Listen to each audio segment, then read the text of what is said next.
Hello साथियों, कैसे हो आप सब। सभी को प्यार भरा नमस्कार, सभी को राम राम, सभी को गुड इवनिंग। और कैसे हो आप सब। अच्छे हो ना। पढ़ाई वढ़ाई आप सभी की ठीक चल रही है। मज़े में एकदम। सो दोस्तों, आप सभी की भारी डिमांड के अनुसार आज का हमारा यूनिट 1 का लास्ट लेक्चर है। जी हाँ, जो आपके 10 लेक्चर आ चुके हैं ऑलरेडी, मतलब आज 10वां लेक्चर है इसका यूनिट 1 का। तो आप समझ सकते हो हमने इसमें कितना अंदर घुसने की कोशिश करी होगी। ठीक है यार, मैं आपको आश्वासन दिलाता हूँ दोस्तों कि इससे बाहर आपके पेपर में कुछ भी नहीं जाने वाला, क्योंकि आप कंटेंट के हिसाब से लगा सकते हो कि कंटेंट कितना ज़्यादा आपको मिल रहा है पढ़ने के लिए। ठीक है। सो दोस्तों, आज का हमारा टॉपिक है रेसिप्रोकल लेटिस, यानी जिसको हम बोलते हैं व्युत्क्रम जालक। व्युत्क्रम जालक जिसको हम बोलते हैं। यहाँ से दोस्तों अगर मैं 2020 की बात करता हूँ, 2020 में यहाँ से 5 क्वेश्चन आए हैं 2020 के पेपर में। अगर मैं 2019 की बात करता हूँ तो यहाँ से 4 क्वेश्चन आए हैं। और अगर मैं 2018 की बात करता हूँ तो दोस्तों यहाँ से भी 4 के आसपास क्वेश्चन आए हैं। तो आप हिसाब लगा सकते हो कि 4 से 5 क्वेश्चन आपके कंफर्म हो जाएंगे, अगर आपने आज का ये वीडियो लेक्चर ध्यान से देखा तो। है ना। चलिए भैया, सभी को प्रणाम, सभी को प्रणाम। दोस्तों, जैसे कि आप सभी को पता भी होगा यार, हम 9 दिनों से लगातार मेहनत कर रहे हैं। बीच में 2 दिन की छुट्टी हो गई थी, पर कहीं ना कहीं उसको कवर करने के लिए मुझे और ज़्यादा मेहनत करनी पड़ रही है आप सभी की सेवा में। यार आप भी थोड़ी मेहनत किया करो, वीडियो को लाइक शेयर कमेंट कर दिया करो अगर अच्छी लगती है तो। ठीक है। अदरवाइज़ बेकार लगती है तो डिसलाइक कर देना, कोई यहाँ पे ज़बरदस्ती नहीं है, और कमेंट में कुछ भी लिख सकते हो। ठीक है भाई। चलिए भैया, तो आज के मुद्दे की तरफ चलते हैं। और आपको मैं कितनी बार बता चुका दोस्तों कि नोट्स के लिए आप हमारे टेलीग्राम के ग्रुप को ज्वाइन कर सकते हो। मैं आपको बता बता कर परेशान हो गया, पर आप ज्वाइन नहीं होते। भाई 250 से 300 बच्चे ऑलरेडी नोट्स के मज़े ले रहे हैं, फ्री में ले रहे हैं। ठीक है, तो आप भी ज्वाइन हो जाओ जल्दी से। महात्मा जी एजुकेशन पे जो टेलीग्राम का ग्रुप है वहाँ पे ज्वाइन हो जाना। वहाँ पे महात्मा जी एजुकेशन सर्च मार लेना कैपिटल में, हमारा ग्रुप आ जाएगा वहाँ पे। और क्या कर रहे हो यार, चैनल को सब्सक्राइब नहीं कर रहे हो है ना। चैनल को सब्सक्राइब कर लेना, रेड वाले बटन को दबा देना, घंटे को भी दबा देना। ठीक है भाई। चलिए, तो आज के अपने टॉपिक की तरफ चलते हैं भैया। ये लो टॉपिक की तरफ, आज के अपने टॉपिक की तरफ हम चलते हैं। तो दोस्तों, टॉपिक का नाम है विक्रम जालक। तो थोड़ा समझ लेना, क्योंकि समझने वाला पूरा टॉपिक है दोस्तों हमारा। ठीक है भाई। चलिए, तो दोस्तों हमारा है आज का टॉपिक है रेसिप्रोकल लेटिस, यानी विक्रम जालक। देखो पूरा डीपली समझाऊंगा इसको, क्योंकि मुझे पता है यहाँ से जितना भी अंदर घुसकर क्वेश्चन बना सकता है एग्जामिनर, उसके माइंड को कैच करने की कोशिश करूंगा। और मुझे उम्मीद भी आप सभी टैकल कर पाओगे जो एग्जामिनर आपको क्वेश्चन देगा। ठीक है, इस बात को मैं विश्वास के साथ बोल सकता हूँ। ठीक है। चलिए, तो दोस्तों मैं कहीं ना कहीं इस टॉपिक का नाम लिख देता हूँ। टॉपिक का नाम है विक्रम जालक।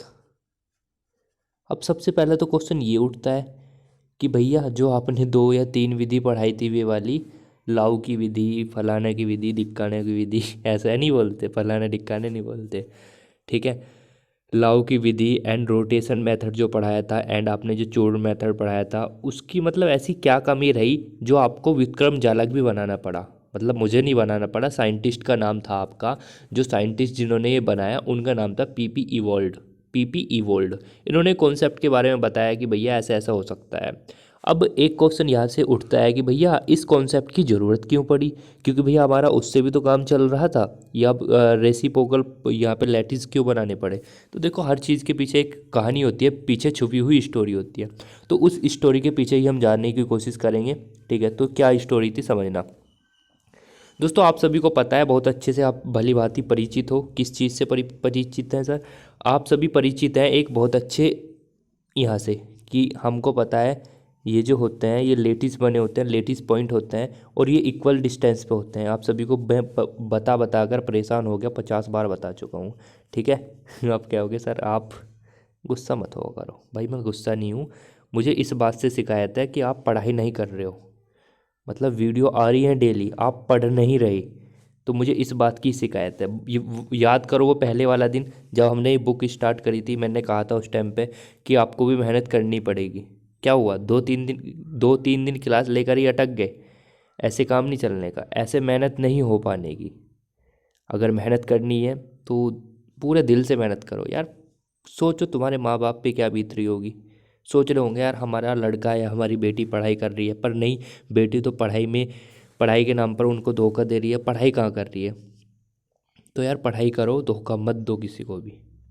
ठीक है, अपना 100% लगाओ, क्योंकि यार आप सभी को पता है अगर कहीं ना कहीं आप सभी के नंबर अच्छे आएंगे, आप सभी के नंबर अच्छे आएंगे तो आपके माँ बाप ही खुश होंगे, दूसरों को बताएंगे कि हमारे बेटी के यार हमारे बेटे के इतने परसेंट आए और इतने अच्छे नंबर स्कोर करे।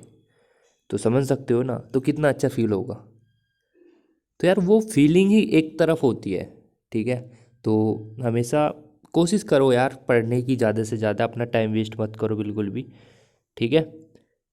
ओके ना, चलिए। तो मैंने आपको बताया था लेटेस्ट पॉइंट इस टाइप के होते हैं, आपको बताया था। और मैंने आपको ये भी कहा था कि जब इस पे एक्सरे आती है, देखो एक्स किरण आई थी, मैंने कहा था एक्सरे आती है, और मैंने कहा भी था इस टाइप में एक्सरे आती है। तो क्या होता है दोस्तों, जब ये एक्सरे आती है, एक्सरे आती है, तो यहाँ से ये विवर्तित हो जाती है, इस टाइप में हो जाती है, नहीं हो जाती है? हाँ जी सर, विवर्तित हो जाती है। पर दोस्तों जब हमारे जो पीपी इवोल्ड थे, इन्होंने साइंटिस्ट ने जब इसका कॉन्सेप्ट बताया, अब पहली बात तो ये सर इसकी ज़रूरत क्यों पड़ी, इस कॉन्सेप्ट की ज़रूरत क्यों पड़ी? जो अपने एक्सरे वाला ब्रेक का जो नियम था या ब्रेक समीकरण थी, वो जब समझाया था वो तो ठीक थी, चलो हमने पढ़ लिया था, वो होता है। पर सर इसकी ज़रूरत क्यों पड़ी, हमको ये बता दो बस। चलो भैया इसको समझ लेते हैं, इसकी ज़रूरत क्यों पड़ी।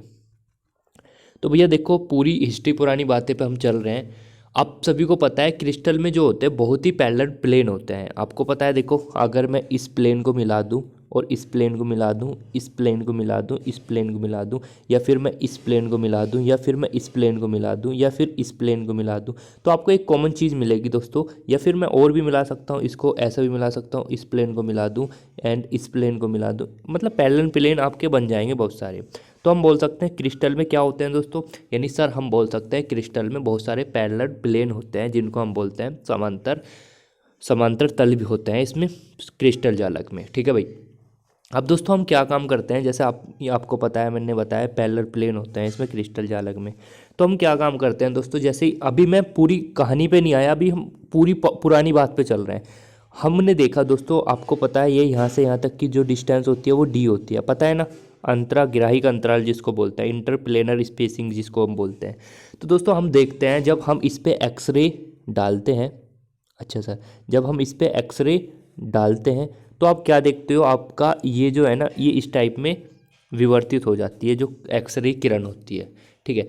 अब यहाँ पे एक कॉन्सेप्ट निकल के आया कि भाई हमको ये भी तो पता है इसमें बहुत सारे ये इंटरप्लेनर स्पेसिंग है। अब ऐसा जरूरी थोड़ी यहीं पर आई हो लाइट, क्या पता यहाँ पे आ गई हो, क्या पता यहाँ पे आ गई हो। इसका मतलब यहाँ पे थोड़ी प्रॉब्लम भी हो सकती है। आपको क्या प्रॉब्लम हो सकती है, यानी डिफरेंस जो आपका जो विवर्तित हुई ना एक्स किरण, जो एक्स किरण विवर्तित हुई है, उनसे क्या होगा दोस्तों, जो उन क्रिस्टल का जो हम बोल सकते हैं एटॉमिक अरेंजमेंट होगा, कैसा पता लग सकता है, ठीक है। मतलब कैसा है उससे पता चल सकता है, ठीक है भाई, कैसा है उससे पता चल सकता है। अच्छा अब हम बात कर लेते हैं भैया, भैया ये तो बताओ, आपने ये तो वही बता दिया, ब्रेक जो सिद्धांत था, ब्रेक का नियम था, जो ब्रेक समीकरण निकल के आई थी, वो वाली चीज़ बता रहे हो आप। तो इसकी चीज़ बताओ ना, इसकी चीज़ अभी उसको रिलेट करूँगा, रुकते रहो।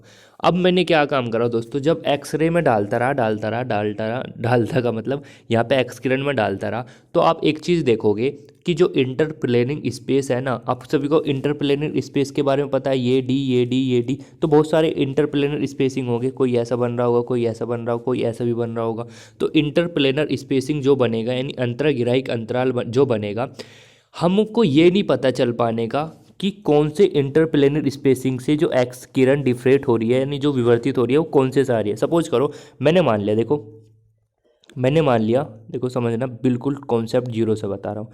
मैंने मान लिया दोस्तों कि आपको ये जो एक्स किरण आई, सपोज करो इस पे जाके गिर दी, ये जो एक्स किरण थी सपोज करो इस पे जाके गिर गई।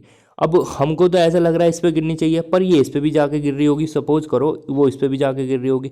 तो इन्होंने एक चीज़ बताया कि भैया कि ऐसा जो होगा ना, जो हमारी जो होती है ना, इससे गलत जानकारी भी प्राप्त हो सकती है ऐसा करने से, है ना, गलत जानकारी भी प्राप्त हो सकती है अगर आप ऐसा करोगे। तो इन्होंने एक फिक्स चीज़ बता दी कि भाई ऐसा ऐसा मत करो, आप एक नया कॉन्सेप्ट लेकर आओ। उन्होंने बताया कि उस कॉन्सेप्ट का नाम बताया पीपी, मतलब एक साइंटिस्ट है पीपी इवोल्ड के नाम से करके, ठीक है। उन्होंने बताया कि भैया एक काम करो आप, उन्होंने कहा बताओ, तुम एक रेसिप्रोकल यानी विक्रम जालक का कॉन्सेप्ट बना दो, उससे हमारी सारी चीज़ प्रॉब्लम सोल्व हो जाएगी। जो मतलब एक्सरे यहाँ पर डल रही है ना, उसमें अगर हम यहाँ पे बहुत सारे बोल सकते हैं, बहुत सारे अंतर्ग्राहिक अंतराल होते हैं, उसमें कुछ गलत जानकारी भी प्राप्त हो सकते हैं। इस वजह से इसको हमको बनाना पड़ा आपका क्या, रेसिप्रोकल लेटिस। पीछे की हिस्ट्री समझ में आई, क्योंकि वहाँ पे बहुत सारे लेटिस पॉइंट थे, लेटिस पॉइंट तो थे, वहाँ पे बहुत सारे अंतर्ग्राहिक अंतराल थे। सपोज करो ये डी, ये डी, तो अब सपोज करो एक्सरे यहाँ पे आई, तो यहाँ पे हो सकता है कुछ प्रॉब्लम हो जानने या पहचानने में, ठीक है। तो ये इसकी सबसे बड़ी बोल सकते हैं, जो इसका बनाने का उद्देश्य था यही था। अब इन्होंने जो आपका ये था पीपी वर्ल्ड, इन्होंने एक चीज़ और बताया कि जो आपके जो क्रिस्टल होता है ना, यानी जो हमारी क्रिस्टल होता है दोस्तों, उन्होंने एक चीज़ और बताया कि जो क्रिस्टल होता है उसमें दो टाइप के लेटिस होते हैं। कौन कौन से लेटिस होते हैं, पहला के बारे में बताया, एक तो रियल लेटिस होता है, या इसको बोल सकते हैं सीधा जालक। रियल का मतलब सीधा, एक तो रियल जालक होता है, और दूसरा होता है आपका रेसिप्रोकल। रेसिप्रोकल यानी विक्रम जालक बोलते हैं। अब दो कॉन्सेप्ट इन्होंने बता दिया कि एक भैया एक रियल जालक होगा, मतलब एक सीधा जालक होगा, एक उल्टा जालक होगा, उल्टा सीधा उल्टा सीधा, ठीक है। अच्छा सर ये बात ठीक है, चल सॉरी एक सेकंड सर, ये एक चीज़ ये तो बताओ कि सर आपने बताया रेसिप्रोकल जालक बना दिया, चल रियल का मतलब तो सर हमको समझ में आता है, रियल का मतलब वही है जो हम अभी तक पढ़ते हुए आ रहे थे। मैंने पूछा कैसे, सर सीधा जालक मतलब वही तो होगा जो अभी तक हम पढ़ते हुए आ रहे हैं। मैं कहा हाँ ठीक है। अब रेसिप्रोकल का मतलब होता है दोस्तों उल्टा जालक। उल्टा जालक का मतलब क्या, अब यहाँ से जो मेन उद्देश्य है रेसिप्रोकल जालक बनाने का, केवल केवल यही उद्देश्य है जिससे हमारा डी ज्ञात कर सके, जिससे हम डी ज्ञात कर सकें। डी क्या होता है सर, डी इंटरप्लेनर स्पेसिंग होता है, जिसको अंतर्ग्राहिक अंतराल कहते हैं। इसको ज्ञात करना है हमको रेसिप्रोकल की हेल्प से, ठीक है भाई। सर हम रियल की हेल्प से ज्ञात नहीं कर सकते थे उसको, देखो भाई रियल की हेल्प से आप ज्ञात तो कर सकते हो, पर कहीं ना कहीं गलती भी हो सकती है, उससे गलत जानकारी भी मिल सकती है, क्योंकि आप देख सकते हो एक्सरे आप डाल रहे थे, क्या पता इस पर आगे गिर रही हो, इस वजह से थोड़ी प्रॉब्लम होती है। इस वजह से रेसिप्रोकल जालक की हेल्प से इसको डी को ज्ञात करते हैं हम, ठीक है भाई। अच्छा सर ये बात समझ में आ गई, बिल्कुल ठीक आ गई समझ में, बिल्कुल बहुत बढ़िया समझ में आ गई, ठीक है भाई, समझ में आ गई पूरी कहानी।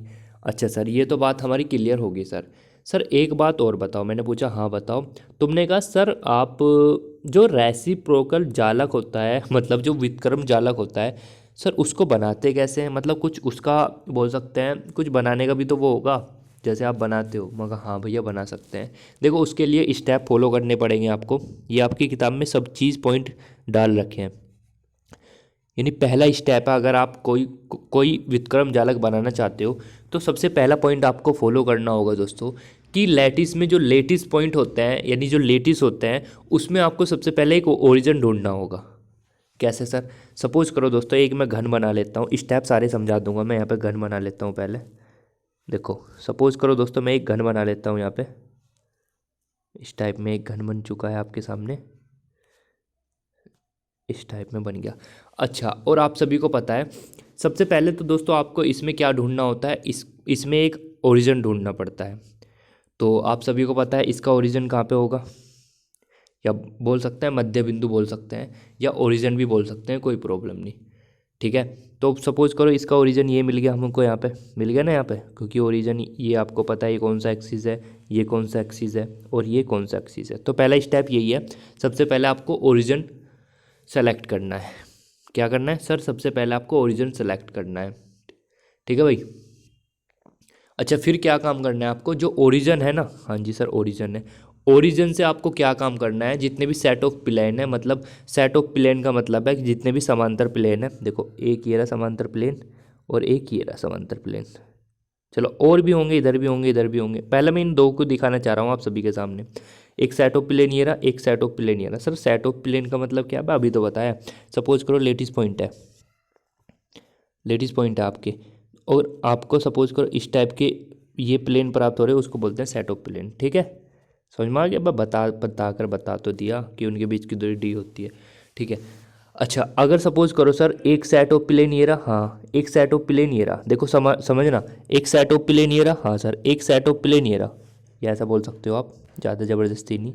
देखो एक सेट ऑफ प्लेन ये रहा, हाँ सर एक सेट ऑफ प्लेन ये रहा, अब मैं बोल रहा हूँ इनके बीच की दूरी डी है। अच्छा अच्छा सर ठीक है ठीक है ठीक है, इसका मतलब क्या, मैं बोलना चाहता हूँ इन दोनों के बीच की दूरी डी है। हाँ जी सर बिल्कुल ठीक है, इन दोनों के बीच की दूरी डी होगी। अब दूसरे पॉइंट में आपको क्या काम करना है, जितने भी आपके बोल सकते हैं जितने भी सेट ऑफ प्लेन है उनके नॉर्मल यानी उनके परपेंडिकुलर एक बोल सकते हैं प्लेन ड्रॉ करना है। ठीक है, क्या करना है, एक नॉर्मल ड्रॉ खींचना है। ड्रॉ मतलब देखो आपका एक प्लेन ये रहा, देखो समझना, मैं दूसरा कलर ले लेता हूँ यहाँ पे। आपको दूसरे स्टेप में दूसरा स्टेप लिख लेना है यहाँ पे। स्टेप 2 में आपको क्या काम करना है, देखो स्टेप 1 तो समझ में आ गया, ओरिजिन ढूंढना है। स्टेप 2 में आपको क्या काम करना है, जितने भी आपके सेट ऑफ प्लेन है, एक तो ये रहा प्लेन, एक ये रहा, उसके परपेंडिकुलर एक आपको क्या काम करना है, एक आपको नॉर्मल ड्रॉ खींचना है। तो आप देखो देख सकते हो, अगर मैं इसकी बात करता हूँ तो ये दिख दिया आपको। ठीक है, क्या नॉर्मल खींच दिया ना मैंने इसका एक।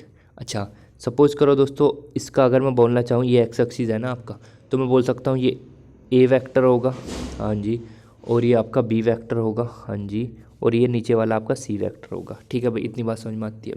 अब देखो 2 स्टेप कंप्लीट हो चुके हैं। तीसरे स्टेप में आपको क्या काम करना है दोस्तों, तीसरे स्टेप में आपको क्या काम करना है, जो भी देखो तीसरे स्टेप में आपको क्या काम करना है, जो भी आपके सेट ऑफ प्लेन है, देखो एक सेट ऑफ प्लेन ये रहा आपका, एक सेट ऑफ प्लेन ये रहा, जो उनके बीच की दूरी है डी है, उसका उल्टा कर देना है आपको 1/d।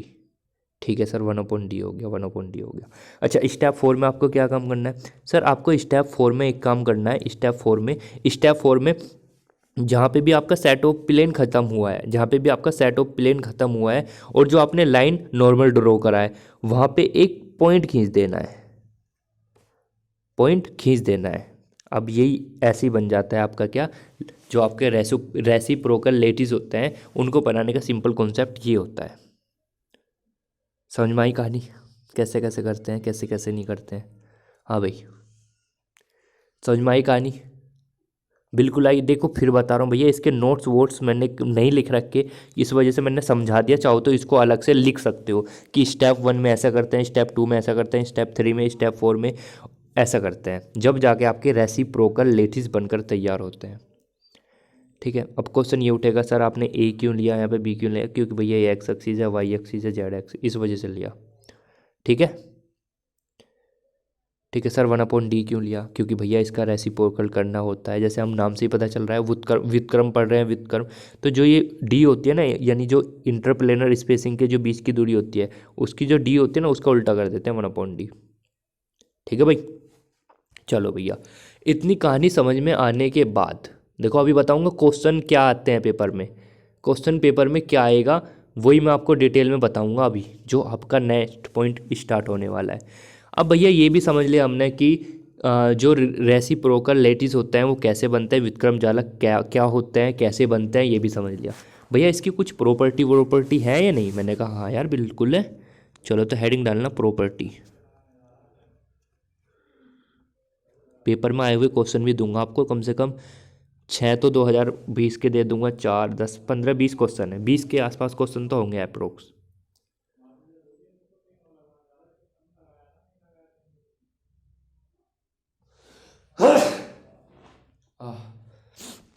आपको पता है मुझे नज़ला हो रहा है 4 दिनों से, ठीक है ना, तो मेहनत करो किया करो यार। मैं आपको बीमार होके भी मतलब क्लास ले रहा हूँ, तो आप पढ़ सकते हो ना यार, ऐसा मत सोचा करो कि देखो यार कल की बात है शायद, हाँ कल कमेंट तो वैसे मैं पढ़ता नहीं वीडियो में, पर देखो कल जब मैं कमेंट पढ़ रहा तुम सबके, तो एक लड़का है शायद, नाम नहीं पता उसका, वो कह रहा कि भाई एक काम करना, वे कह रहे कि भैया आपने जो थर्ड बुक पढ़ाई थी, वे कह रहे जो आपने भैया थर्ड बुक पढ़ाई थी उसकी तरह ही आपको क्वेश्चन प्रैक्टिस कराओ ना प्लीज़। तो भैया देखो उसके क्वेश्चन प्रैक्टिस हो रहे थे बिल्कुल, हाँ ठीक बात है, क्योंकि उस समय जो था सही चल रहा था मामला। अब इस समय ये चल रहा है मामला कि आपको कॉन्सेप्ट ही कॉन्सेप्ट में करा रहा हूँ, और जो प्रीवियस ईयर क्वेश्चन आए हुए हैं उनको करा रहा हूँ। अब ये मत समझना कि सर हमारे से बुक के क्वेश्चन सोल्व नहीं होंगे, भाई डेफिनेटली होंगे भाई, एक बार कोशिश तो करो भाई। मैं इस बात को लिख कर बोल सकता हूँ, और एक वो लड़का ये भी कह रहा था सर 45 के आसपास क्वेश्चन कराओ बस हर यूनिट में। तो भाई मैं तो 45 से ज़्यादा कर रहा हूँ, लगा लो हिसाब तुम। अगर एक यूनिट के 25 क्वेश्चन भी आते हैं पेपर में, और मैं 4 साल के उठा के ले रहा हूँ, तो 25 चौका 100 तो यहाँ से ही हो गए प्रीवियस ईयर, और 100 वैसे करवा रहा हूँ बुक के एक्स्ट्रा, तो एक यूनिट के 200 क्वेश्चन बैठ रहे हैं, बता। ठीक है भाई, तो मेहनत करो यार, थोड़ा समझने की कोशिश करो, और स्टार्टिंग से ही पढ़ो, जब प्रॉब्लम सोल्व हो जाएगी आप सभी की। ठीक है, और हाँ, जितने भी बच्चे मुझे देख पा रहे हैं, मुझे सुन पा रहे हैं, तो एक काम किया करो यार, सभी वीडियो के नीचे कमेंट जरूर किया करो, उससे मुझे अच्छा लगेगा यार, ठीक है ना। तो कर दिया करो, आपका कुछ भी नहीं जाता। चलो भैया, गुण के बारे में बात कर रहे थे, चलो गुण के बारे में मतलब क्वालिटी के बारे में, या प्रॉपर्टी बोलते हैं, प्रॉपर्टीज़। ये क्या होता है भैया, इसको बता दो। देखो प्रॉपर्टीज़ में आप क्या पढ़ने को मिलेगा, देखो हम किसकी प्रॉपर्टीज़ पढ़ रहे हैं सर, हम पढ़ रहे हैं सर जो विक्रम जालक होता है ना, उसकी प्रॉपर्टी पढ़ने की कोशिश कर रहे हैं। तो देखो इसकी वैसे तो बुक में 8 प्रॉपर्टी है, पर मैं आपको वे करवा रहा हूँ जो आपके पेपर में आ सकती है और आ चुकी है। समझ में आ रहा है बात? एक सेकंड रुकना।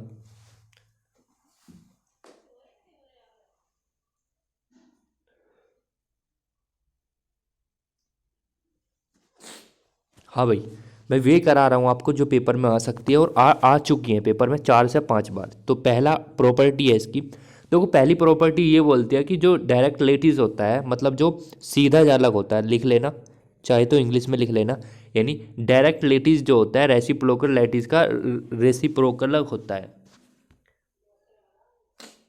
एक सेकंड थोड़ा, चलो जो सीधा, एक सेकंड, जो सीधा जालक होता है, हाँ जी सर, जो सीधा जालक होता है ना, वो क्या होता है, वो उल्टा होता है किसका, रेसिप्रोकल करना है ना हमको, तो जो आपका विक्रम जालक होता है ना, उसका रेसिप्रोकल होता है। सीधा जालक जो होता है वो विक्रम जालक का रेसिप्रोकल होता है। पहला पॉइंट क्लियर है। दूसरा पॉइंट, तो दूसरे पॉइंट में आप ये समझ सकते हो, दूसरे पॉइंट में आप ये समझ सकते हो कि दोस्तों जो आपका ये होता है, क्या बोलते हैं इसको, सिंपल क्यूबिक। अगर हम सिंपल क्यूबिक मतलब जो सरल घन्य होता है, अगर हम उसका रेसिप्रोकल करते हैं, यानी अगर हम उसको रेसिप्रोकल करते हैं तो उसका सिंपल क्यूबिक ही रहेगा। मतलब बहुत अच्छा क्वेश्चन पेपर में आ चुका है कि अगर हम रेसिप्रो मतलब जो सिंपल जालक होता है, सरल जालक होता है, अगर उसका विक्रम जालक निकालना चाहे तो क्या आएगा, तो सिंपल क्यूब ही निकल के आती है। 2 पॉइंट क्लियर है भाई, 2 पॉइंट।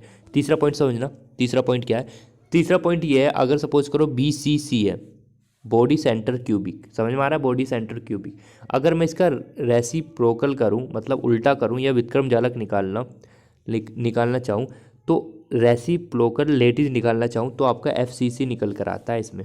अच्छा सर, हाँ सर, अगर मैं FCC से का रेसिप्रोकल लेटिस निकालना चाहूँ तो वो BCC निकल कर आता है। सर ऐसा क्यों भैया, उल्टे होते हैं ना, विक्रम का मतलब क्या है, रेसिप्रोकल का मतलब क्या, उल्टा, तो BCC का FC हो जाएगा, FCC का BC हो जाएगा। 4 पॉइंट क्लियर है? हाँ भाई 4 पॉइंट क्लियर है, हाँ जी सर बिल्कुल ठीक है, 4 पॉइंट। पांचवा पॉइंट लिखना, देखो पांचवें पॉइंट में क्या होगा दोस्तों, कि जो वॉल्यूम ऑफ यूनिट सेल होता है, देखो समझना, volume of unit cell, volume of unit cell किसके लिए सर, जो आपका रेसिप्रोकल जो लेटिस होता है उसके लिए वो, और वॉल्यूम ऑफ यूनिट सेल किसके लिए सर, जो आपका बोल सकते हैं डायरेक्ट या जो आपका सीधा लेटिस होता है उसके लिए, वे दोनों एक दूसरे के व्युत्क्रम अनुपाती होते हैं। क्या क्या क्या क्या क्या बोल दिया सर, एक बार और देखो, जो वॉल्यूम ऑफ यूनिट सेल होता है, मतलब यूनिट सेल का मतलब समझ में आ रहा है ना, उसको हिंदी में बोलते हैं प्रति एकांक कोष्टिका की, कोष्टिका में इकाइयों की संख्या, ऐसा बोलते हैं ना। वॉल्यूम, वॉल्यूम मतलब आयतन होगा वहाँ पे, ठीक है। एंड यहाँ पे इसके लिए यानी जो आप बोल सकते हो रेसिप्रोकल लेटिस होता है एंड जो डायरेक्ट लेटिस होता है एक दूसरे के इन्वर्सली प्रोपोर्शनल टू होते हैं, यानी व्युत्क्रम अनुपाती होते हैं, ठीक है भाई। छठा पॉइंट समझना, छठे पॉइंट में हम क्या पढ़ने वाले हैं, देखो छठे पॉइंट में दोस्तों हम ये पढ़ने वाले हैं कि जो आपका बोल सकते हैं रेसिप्रोकल लेटिस आपने पढ़ लिया था दोस्तों, छठे पॉइंट में हम ये पढ़ने वाले हैं कि अगर आप ए वेक्टर, देखो समझना, अगर आप ए वेक्टर और A vector star, A vector और ए वेक्टर स्टार और बी वेक्टर, देखो बहुत इंपॉर्टेंट चीज़ बता रहा हूँ, B vector and B vector star, अच्छा बराबर C vector and C vector star. देखो अगर आप ए वेक्टर और ए वेक्टर की मल्टीप्लाई करोगे and B vector B star vector की मल्टीप्लाई करोगे, C vector and C star vector की मल्टीप्लाई करोगे, तो आपको 1 देखने को मिलेगा, ठीक है। और आपको आश्वासन दिलाता हूँ ये पेपर में आ चुका है, ठीक है, पेपर में आ चुका है ये क्वेश्चन, ठीक है भाई। सर और कैसे आ सकता है पेपर में, मतलब ऐसा अगर सपोज करो ऐसा नहीं आया तो ऐसा बोल सकता है। देखो एक बात ध्यान रखना, जो ए स्टार वेक्टर होता है दोस्तों, वो एक्चुअल में बड़े वाला ए वेक्टर के बराबर होता है, ठीक है। अगर सपोज करो बाई चांस पेपर में ये क्वेश्चन आ गया कि ए स्टार क्रॉस ए स्टार किसके बराबर होता है? बताओ बताओ भाई। मैं ऑप्शन दे रहा हूँ 1 के, 2 के, 0 के या 5 के। बताओ किसके बराबर होता है?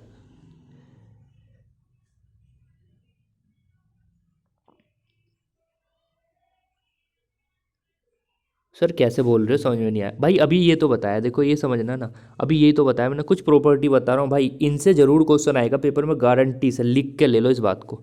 यानी मैं बोल सकता हूँ ए स्टार वैक्टर, मैंने अभी बताया 1 के बराबर होता है, 1 के बराबर होता है, चाहे बी, क्या बी की बात करें चाहे सी की बात करें, मैंने कहा ये ए के बराबर होता है, तो बात तो वही है, 1 आएगा आंसर जिसका भी आ रहा है। ठीक है भाई, पेपर में आया हुआ है, इस वजह से ज़्यादा फोकस कर रहा हूँ इस पर।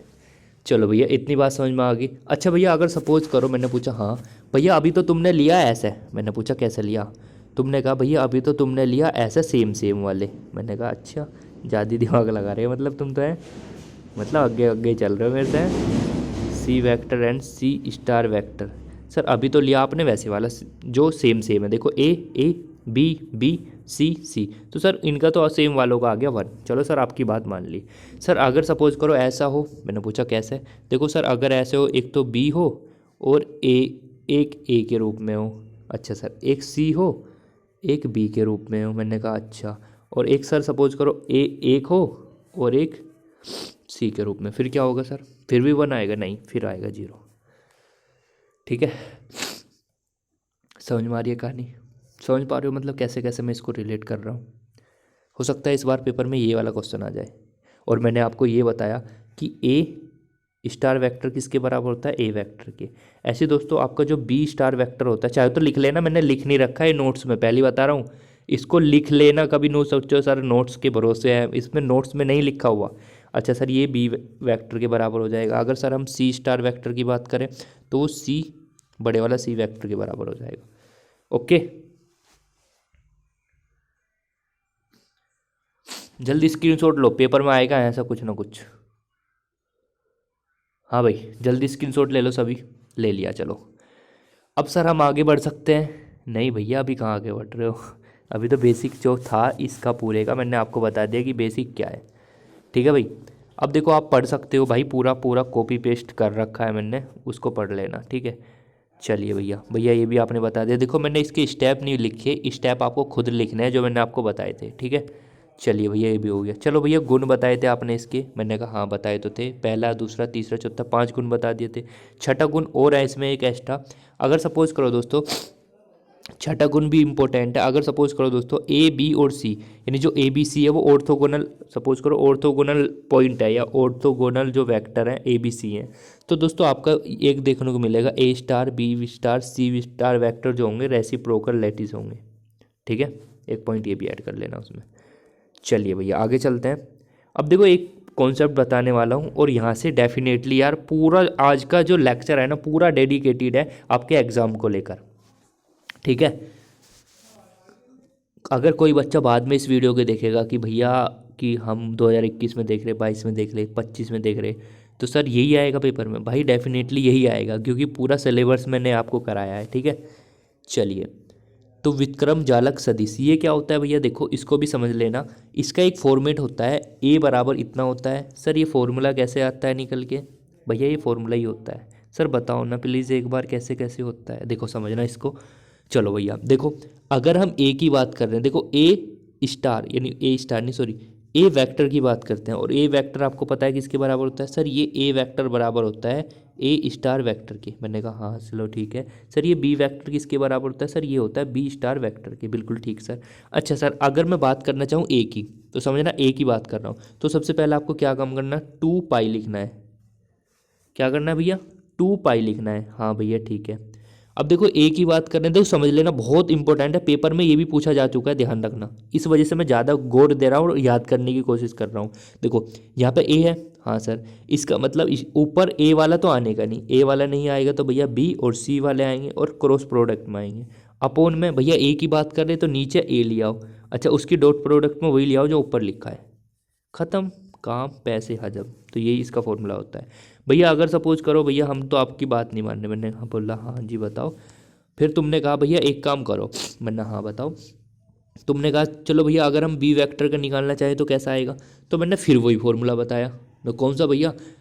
तुमने कहा भैया देखो पहले 2 पाई लिखो, मैं कहा हाँ भैया 2 पाई लिख दिया। फिर देखो भैया यहाँ पे बी आ रहा है, तो ऊपर तो भैया बी नहीं आना चाहिए, तो इसका मतलब क्या, सी क्रॉस ए आएगा ऊपर। हाँ भैया यहाँ पे बी आ रहा, तो नीचे, नीचे क्या आएगा, नीचे एक सेकंड, चलो दोबारा लिख लेते हैं, बी वेक्टर बराबर आ जाएगा 2 पाई। हाँ भैया देखो यहाँ पे ऊपर बी आ रहा है, तो ऊपर तो बी नहीं आने वाला, यानी हम बोल सकते हैं क्या आएगा, सी और ए। ठीक है भैया, अब यहाँ पे बी आ रहा है तो नीचे बी आएगा, और इसके डॉट प्रोडक्ट में यही आ जाएगा जो ऊपर लिखा था। ठीक है भाई, ये कुछ फॉर्मूले हैं भाई, नो मत ये मत बोलना कि भैया इनको भी एक्सप्लेन कर दो, प्रूफ करके दिखा दो। ठीक है भाई। अच्छा भैया बी का भी आ गया, सपोज करो भैया अगर सी वेक्टर हो फिर क्या होगा भैया, देखो पहले 2 पाई लिखो। हाँ भैया, फिर देखो सी की बात कर रहे हो ना आप, सी की, तो आपका सी तो ऊपर नहीं आने वाला, ए भी आ जाएगा, मतलब वो नहीं आने का जिसकी हम बात कर रहे हैं, उससे दूसरे वाले आएंगे, टोटल ए बी सी होते हैं ना।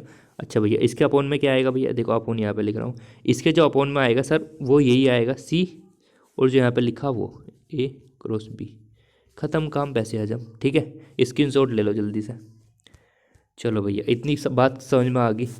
अच्छा ये तो था भैया जो आपको फॉर्मूले याद करने थे। अच्छा भैया ये भी बात समझ में आ गई। भैया एक क्वेश्चन हो रहा है मेरा, मैंने पूछा हाँ बताओ यार, तुमने कहा भैया जो इसमें ए वेक्टर है, मैं कहा हाँ भैया, जो बी वेक्टर है हाँ भैया, और जो सी वेक्टर है, और जो ए वेक्टर है हाँ भैया, और जो बी वेक्टर है, मैं कहा हाँ भैया, और जो सी वेक्टर है हाँ भैया, इन दोनों में कुछ डिफरेंस है या नहीं? मैंने कहा यार बहुत बड़ा डिफरेंस है। तुमने कहा कैसे भैया? देखो भैया जो ये वाले होते हैं ना, A vector B vector C vector छोटे वाले, ये तो दोस्तों आपको बताते हैं स्थानांतरण वेक्टर, मतलब जो ट्रांसफ़र, जो आपका ट्रांसफ़र सदिश होता है ना, ट्रांसफ़र वेक्टर होता है, उसके विक्रम जालक के बारे में बताते हैं। अच्छा एक बात ध्यान रखना, पेपर में क्वेश्चन आ चुका है इससे रिलेटेड, इस वजह से इस पर फोकस करना पड़ रहा है मुझे। देखो यहाँ से जो आपका ये वाला होता है ना, छोटे वाला ए बी सी, इसमें क्या होता है दोस्तों, इसकी जो वीमा होती है, ये पेपर में आ चुका क्वेश्चन है, इसकी जो वीमा होती है वो आपकी लंबाई होती है, लंबाई। लंबाई का मतलब, लंबाई का मात्रक मीटर होता है, पर आपको ऑप्शन में वहाँ पे लंबाई मिलेगा। ठीक है, टेंशन मत लेना। अच्छा पर यहाँ पे क्या होता है, जो बड़े वाले ए बी सी हैं, ये केवल केवल किसको बताते हैं सर, ये केवल केवल प्रिमिटिव ट्रांसलेटिव वेक्टर के बारे में बताते हैं। जो बड़े वाले ए बी सी बताए थे ना, ये उसके बारे में बताते हैं। सर फिर इसकी विमा क्या होगी? मैंने कहा यार इसकी उल्टी हो जाएगी। सर कैसे? इसकी लंबाई थी, लंबाई इन्वर्स हो जाएगी। ठीक है भाई। अच्छा सर ऐसा आते हैं पेपर में क्वेश्चन। हाँ भैया देखो, देखो ये विक्रम जालक के स्थानांतरित सदिश कहलाते हैं, मैंने कहा ना। ओके, कौन कहलाते हैं सर? ए बी सी कहलाते हैं विक्रम जालक के स्थानांतरित सदिश। ओके, अच्छा सर बिल्कुल ठीक है। सर आपने बताया इसकी विमा लंबाई की होती है, ठीक है, और स्थानांतरित सदिश होते हैं ए बी सी। चलो, और बड़े वाले जो होते हैं वो आद सदिश होते हैं, जिसको इंग्लिश में बोलते हैं, क्या बोलते हैं, प्रिमिटिव ट्रांसलेटिव वेक्टर। ठीक है, और इसकी विमा इन्वर्स में हो जाती है, उसकी उल्टा। ठीक है, चलिए भैया ये भी बात समझ में आ गई, ये भी बात समझ में आ गई। देखो अब मैं क्या काम करता हूँ दोस्तों, वेरी वेरी इंपॉर्टेंट चीज़ है। अगर मैं रेसिप्रोकल परमिटिव ट्रांसफर वेक्टर की बात करता हूँ, तो आपको पता है जी का फॉर्मेट ये होता है कुछ इस टाइप का। नहीं पता तो भाई पता होना चाहिए कि जी का फॉर्मेट होता है जी बराबर एच ए, क्योंकि आपको पता है जो मिलर इंडिज के पॉइंट होते हैं एच के एल होते हैं। ठीक है, ये तो पता है ना? हाँ जी सर। अच्छा तो अगर मैं इस, ये होता है आपका विक्रम जालक सदिश, ये जो आपको फॉर्मेट दिख रहा है ये होता है विक्रम जालक सदिश का, और ये जो नीचे लिखा हुआ है ये होता है सीधा जालक का। अगर मैं दोनों का डॉट प्रोडक्ट करा दूं, समझना, अगर मैं दोनों का डॉट प्रोडक्ट करा दूं तो इसकी मल्टीप्लाई इसमें, इसकी मल्टीप्लाई इसमें, इसकी मल्टीप्लाई इसमें, सबकी मल्टीप्लाई कराऊंगा, तो मल्टीप्लाई करने पे दोस्तों आपको क्या मिलेगा? देखो आप सभी देख सकते हो, एच की मल्टीप्लाई यू में करा तो एच यू हो गया, के की मल्टीप्लाई वी में करा तो के वी हो गया, इसकी मल्टीप्लाई इसमें करा तो इसमें ये हो गया, और 2 पाई आ जाएगा बाहर। ठीक है। अच्छा और एक बात ध्यान रखना दोस्तों, जो ये होता है, ये वाली जो चीज़ होती है ये एन के बराबर होता है, और जो एन होता है ना दोस्तों यहाँ पे, ये पूर्णांक होता है, इंटीजर होता है, इंटीजर। ओके, अब देखो अब मैं क्या काम करता हूँ, ये चीज़ तो निकल के आ गई आपकी, इसके बराबर मैंने एन रख दिया यहाँ पे, और आप यहाँ पे क्या काम करोगे, ई की पावर में इसको चढ़ा दोगे ऊपर, तो आपका निकल के आ जाएगा 1।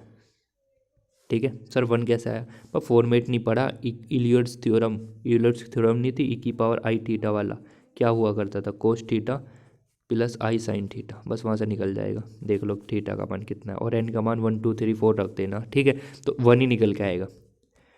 तो पेपर में क्वेश्चन ये आएगा कि ई की पावर आई जी टी या ई की पावर आई 2 पाई एन किसके बराबर होता है। वहाँ पे ऑप्शन मिलेंगे 0 के, 1 के, 2 के, 3 के। तो 1 के बराबर होता है, ध्यान रखना, 1 के, 1 के, 1 के, 1 के। ठीक है भाई। सर कैसे कैसे, मतलब कैसे आपने कैसे तुक्का मार दिया? मैंने तुक्का नहीं मारा।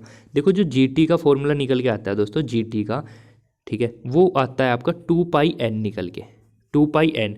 और जो अगर मैं इस पर सपोज करो ई की पावर में चढ़ा देता हूँ तो ई की पावर आई जी टी आ जाएगा। और जी टी का मान तो आपको पता है 2 पाई एन, तो यहाँ पर रख देते हैं हम वैल्यू, और यहाँ पे यूलर्स थ्योरम निकाल कर 1 आ जाती है वैल्यू। ठीक है, चलो भैया ये बात समझ में आ गई।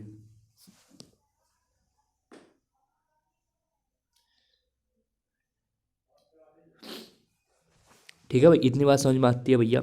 चलो, अगर मैं ब्रेक का जो आपने नियम पढ़ा था, ब्रेक का नियम बताओ क्या था? क्या था? 2d sin theta equal to n lambda था या नहीं था?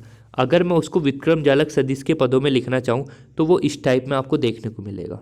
सर ये कैसे, मतलब कैसे आ जाता है निकल के? देखो यार, आपको इतनी पढ़ाई नहीं करनी कि आपको दिमाग कंप्लीट हो जाए आपका। देखो जो मैं बताता हूँ चल रहा हूँ, मुझे पता है कि आपको क्या एक्स्ट्रा बताना है, क्या एक्स्ट्रा नहीं बताना। जो ब्रेक का नियम होता है, अगर मैं उसको विक्रम जालक की सदिश के पदों में लिखना चाहूँ तो वो होता है 2 kg प्लस g² बराबर 0। सर ये तो बताओ, ये तो हम ना सर ये तो बताओ, मतलब इसको याद कैसे करेंगे? तो मैंने कहा देखो, एक काम करना, जो ब्रेक था, जो ब्रेक नाम का साइंटिस्ट था, वो दूसरी की केजी क्लास में पढ़ता था, मतलब दूसरी क्लास की केजी क्लास में पढ़ता था, और वो केजी में पढ़ पढ़ कर 2 बार फेल हो गया और 0 नंबर आते थे। सर इसका क्या मतलब हुआ? अरे भैया फॉर्मूला याद करने का वो बता रहा हूँ, मेथड। नहीं तो पेपर में टिक ही तो मार के आना है कि इसको ऐसे टिक मार, क्योंकि पेपर में आ चुका क्वेश्चन है। ठीक है भैया, इसका दूसरा रूप में कैसे लिख सकते हैं? तो भैया दूसरा रूप इसका ऐसे लिख सकते हो आप कि आप कॉमन लेना यहाँ से 2g, 2g कॉमन ले लोगे तो आपका ये आ जाएगा, एक तो g वहाँ पे चला जाएगा, 2 कॉमन लोगे ना तो 0 में चला जाएगा, ये आ जाता है। अच्छा भैया तुमने अभी बताया था थोड़ी देर पहले, जो वो होता है वो इसकी व्युत्क्रमानुपाती होता है। मैं कहा हाँ बताया था जो ये पैरेलल प्लेन होता है इनमें जो डी होती है और जो यहाँ पे बनता है वो इसका उल्टा होता है, तो वही तो लिखा हुआ है यहाँ पे। और एक बात ध्यान और रखना, इन दोनों का जो डॉट प्रोडक्ट होता है वो 2 पाई होता है, 2 पाई। समझ में आ रही है बात? समझ पा रहे हो? अरे अरे सर सर सर आपने तो बताया था ये 1 होता है, पागल क्यों बना रहे हो?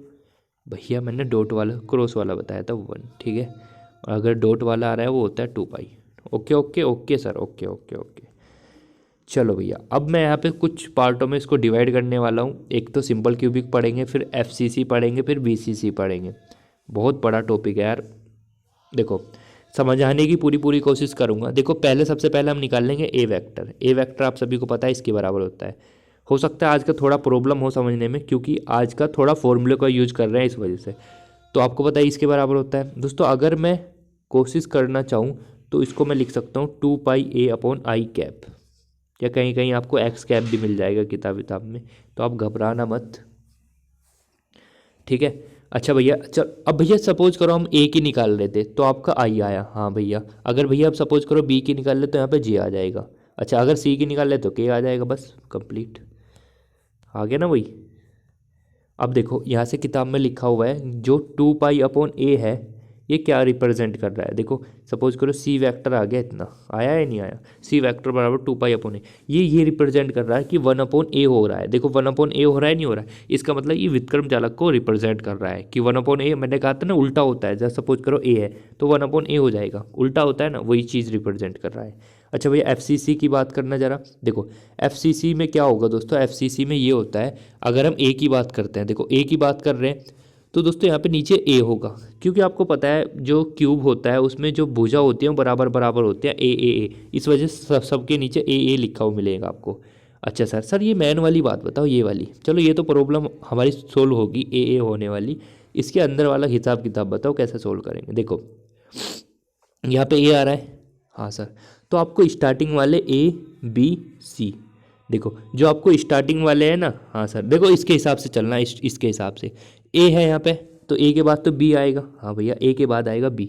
तो दोनों पॉजिटिव लेना है और जो बचे हुआ वाला है ना उसको निगेटिव लेना है। ठीक है भैया। अगर हम बी की बात करें तो बी और सी पॉजिटिव लेना है और जो यहाँ पर बचा हुआ है वो निगेटिव होगा। ठीक है भैया। अगर हम सी की बात करें तो भैया सी और ए पॉजिटिव होंगे, बी निगेटिव होगा, बस काम खत्म।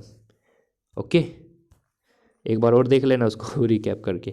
बीसीसी की अगर हम बात करते हैं दोस्तों, बीसीसी की, तो इसमें अगर हमको ए निकालना है तो सबसे नीचे ये तो मिलेगा आपको, क्योंकि आपको मैंने बता दिया कि जो आपका क्यूब बना होता है उसमें ए साइड होती है सबकी, इस वजह से नीचे ए होता है। अच्छा भैया, अगर हम ए की बात कर रहे हैं ना, देखो फिर वही वाला ए बी सी। अगर हम ए की बात कर रहे हैं, देखो समझना, अगर हम ए की बात कर रहे हैं तो उससे जस्ट आगे वाला चलना है आपको। बीसीसी के लिए बता रहा हूँ, बीसीसी रेसिप्रोकल लेटिस के लिए बता रहा हूँ। अगर आपका ए की बात करें तो आपको इन दोनों का सम करना है, ए और बी का, सी को नहीं लिखना। अच्छा सर, अगर सर हम बी कर रहे हैं तो बी और सी को लिखना है, इसको नहीं लिखना। अच्छा सर, अगर हम सी की बात करें तो सी ए को लिखना है, बी को नहीं लिखना, मतलब जस्ट उसके आगे वाले को चलना है। ओके, चलो ये भी सर, ये भी हमारी बात समझ में आ गई। एक नेक्स्ट है, इसके बेस पे क्वेश्चन बहुत कम मिल सकता है आपको, पर फिर भी मैंने यहाँ से बता दिया कि इसमें क्या हो सकता है। इवोल्ड संरचना नाम करके एक टॉपिक आपकी किताब में, और उससे एक मेन रिजल्ट निकल के आता है, वो आपको याद रखना है कि जी वेक्टर इजिकल्ट होता है 2πn/d, 2πn/d। याद रखना इसको, बहुत इंपॉर्टेंट है, बहुत इंपॉर्टेंट है। 2πn/d पढ़ूंगा अभी, इसको आगे करूंगा यूज, इसको 2πn/d। चलो भैया, ये बात समझ में आ गई, बहुत अच्छी बात है आपकी, बहुत अच्छी लगी। अगला टॉपिक है हमारा बिरलाउन क्षेत्र। जो मैंने आपको पीछे पढ़ाया भाई, उसको रिकैप करके कई बार सुन लेना, क्योंकि यार ऐसा कॉन्सेप्ट कोई नहीं बताने का ऐसा ऐसा करके ठीक है ना, वो केवल केवल आपको समझाने के लिए है, जिससे आपको जल्दी याद हो जाए। ठीक है, बिरलाउन क्षेत्र क्या होता है? बिरलाउन क्षेत्र क्या होता है भैया? जो आपने पढ़ा था ना, क्या पढ़ा था सर? आपने पढ़ा था कि आपका लेटिस पॉइंट होते हैं, लेटिस पॉइंट होते हैं उनको आप अगर निकट वालों से जोड़ देते हैं, इस टाइप में जो उनके निकट है उनको जोड़ देते हो। और मैंने कहा था यहाँ पे आपको परपेंडिकुलर बाइसेक्टर खींचना होता है, इस टाइप में, इसका परपेंडिकुलर बाइसेक्टर, इसका इसका इसका एंड इसका परपेंडिकुलर बाइसेक्टर खींचना होता है। उसको हम क्या बोलते थे? उसको बोलते थे हम विग्नर साइटाज। ये बोलते थे, नहीं बोलते थे? पीछे पढ़ाया है यार आपको, कैसी बात कर रहे हो। उसको बोलते थे हम विग्नर साइटेज। जो उसकी स्ट्रक्चर होती है वही सेम ब्लाउन क्षेत्र की होती है, ब्लाउन क्षेत्र की, दोनों इक्वल माने जाते हैं। ठीक है, ब्लाउन क्षेत्र, समझ में आ गया ना क्या क्या बोलना चाह रहा हूँ मैं? हाँ जी सर, बिल्कुल ठीक आ गया। अच्छा, एक बात ध्यान और रखना कि जो विक्रम जालक होता है ना, उसमें निर्मित केंद्रीय कोष्टिका को प्रथम ब्लाउनी क्षेत्र कहते हैं। ठीक है, यानी जो विक्रम जालक में निर्मित केंद्रीय कोष्टिका को है ना, जो प्रथम ब्लाउनी क्षेत्र कहते हैं। अच्छा, अब हम बात कर लेते हैं, ये तो होगी थ्योरी वाली बात, अब मेन मुद्दे की बात करते हैं। सर क्वेश्चन क्या बनेगा पेपर में? क्वेश्चन सर ये बनेगा पेपर में, ब्रेक समीकरण की व्याख्या कर पाता है जो आपका ब्रलाउन क्षेत्र होता है, या इसको बोलते हैं ब्रलाउन जोन बोलते हैं इसको इंग्लिश में। ब्रलाउन जोन जो होता है, इसकी व्याख्या कर पाता है ब्रेक समीकरण की। ब्रेक समीकरण क्या होती है? 2d sine theta equal to n lambda, theta का मान π/2।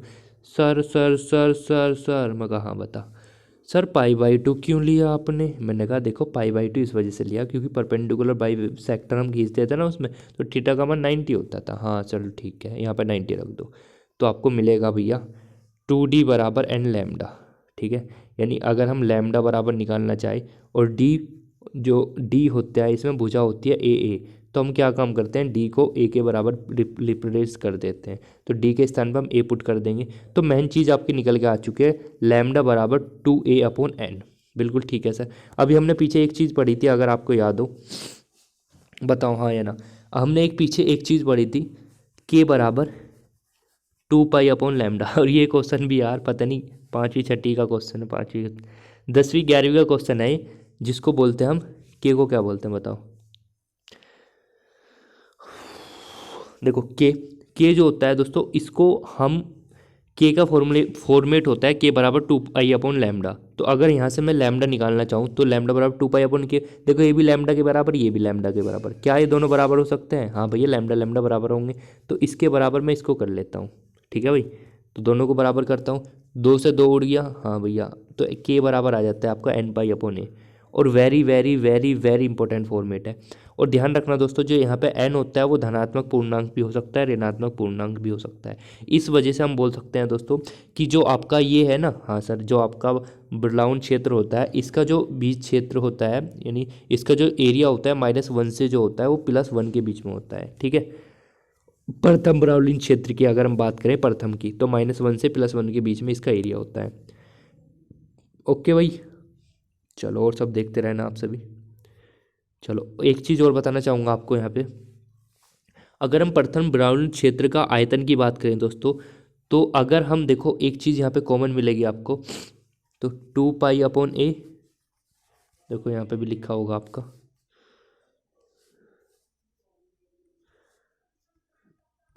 देखो ये जो आपका एरिया होता है दोस्तों, वो होता है आपका 2 पाई/a³ ठीक है।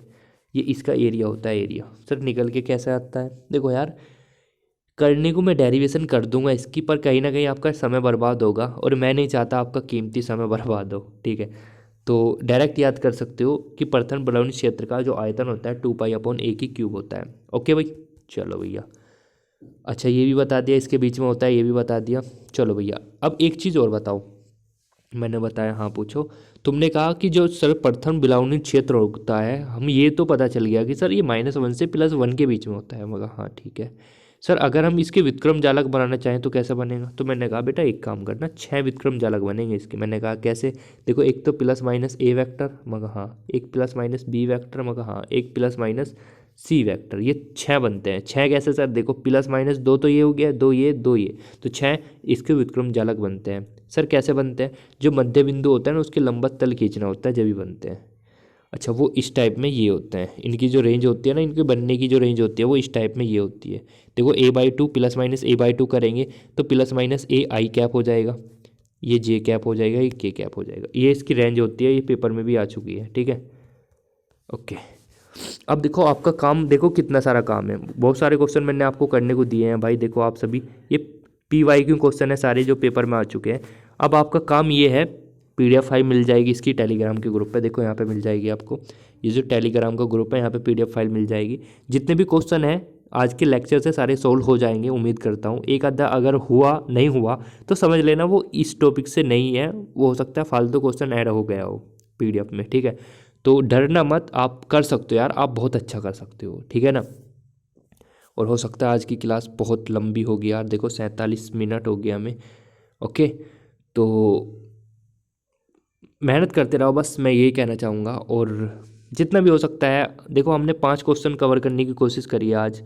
हो सकता है आपको थोड़ी प्रॉब्लम भी हो इसमें, क्योंकि आपको पता है यार फॉर्मेट ज़्यादा इंपॉर्टेंट है इसमें, फॉर्मूला जो आपको लिखने होते हैं पेपर में वही आपको करने हैं, ठीक है। तो चलिए यार आज के लिए इतना ही करते हैं। अपना ध्यान रखना, अपने परिवार का ध्यान रखना, प्यार का ध्यान रखो प्यार का नहीं मतलब परिवार का ध्यान रखो। All the very best, all the best.